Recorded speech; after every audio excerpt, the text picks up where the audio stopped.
I want to give you a number 8,000.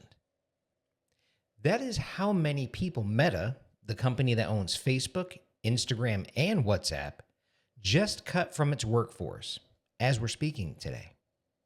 8,000 human beings, each with a family, a mortgage, a career they spent years building. And at the exact same time, Meta announced it would spend up to 145 billion, that's with a B, billion dollars this year on artificial intelligence, 145 billion on machines, 8,000 people gone. Now, Mark Zuckerberg did not apologize, and Wall Street, well, Wall Street celebrated. That tells you everything you need to know. This is not the first time. In 2022, Meta cut 11,000 jobs. In 2023, another 10,000. Now, 8,000 more. That is over 29,000 people in 4 years. The first time he said, I got this wrong and I take responsibility. This time, no apology, no acknowledgement, because this time it is not being called a mistake. It is being called a strategy. And Meta is not alone, because right now in 2026, nearly 110,000 tech workers have been laid off across 137 companies worldwide. Cisco cut jobs the same week.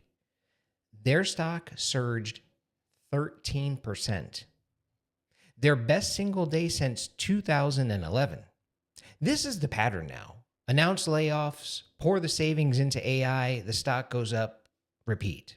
These are not struggling companies. These are companies posting record profits while eliminating the people who built them. This is not restructuring. This is extraction. Now, here's the part that made me put my coffee down. While Meta was preparing to cut those 8,000 jobs, while the decisions were already made, they launched an internal employee tracking tool. Listen to this. They called it the Model Capability Initiative.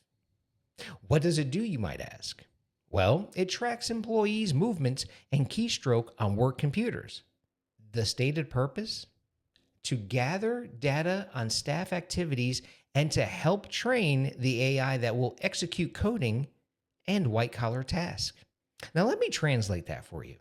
Meta tracked what its remaining employees did every single day, every moment, every keystroke, and fed that data into the AI designed to do what? Replace them. Employees called it dystopian, and they launched a petition, rightly so. And here is the line from the petition that deserves to be heard in every parliament, every boardroom, and every kitchen table in the world. It should not be the norm that any company of any size is permitted to surveil their employees without consent, extracting their data for the purpose of AI training. They were watched. Their work was harvested. And when they were let go, what do you think they said?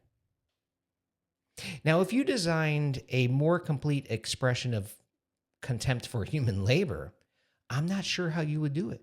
I want to name this clearly because abstractions protect people who should not be protected. These are not market forces beyond human control. These are people, specific people, making specific choices.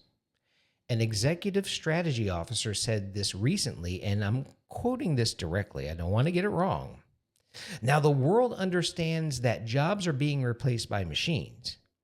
And if you're not doing that, shareholders are getting upset. Really? There it is. No euphemism. If you are not firing people fast enough to fund the machine, your shareholders are upset. And these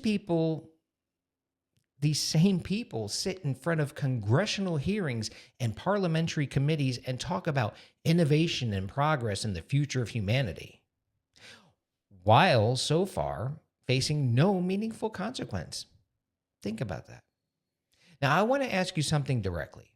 Whether you're watching this video in the UK, Canada, or the United States, maybe Australia, Germany, India, or anywhere else in the world, when is enough enough?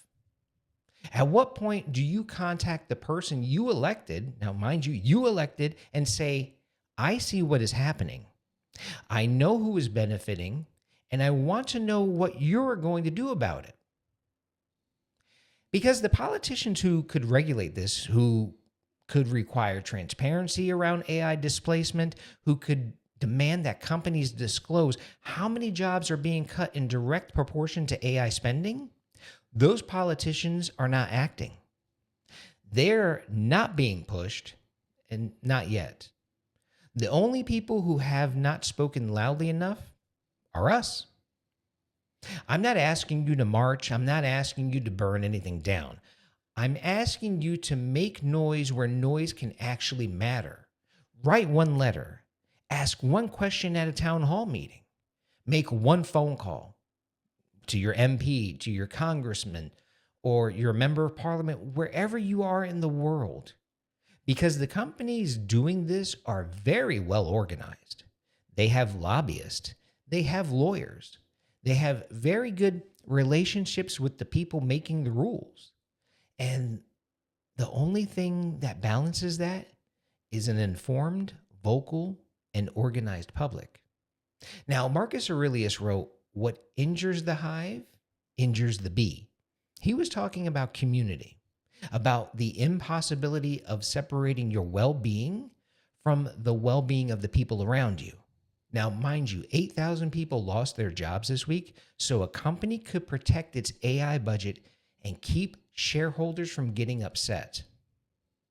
That injures the hive everywhere, in every country where this is happening. So I want to leave you with one question. Are you going to treat this like the weather? Or are you going to do something about it?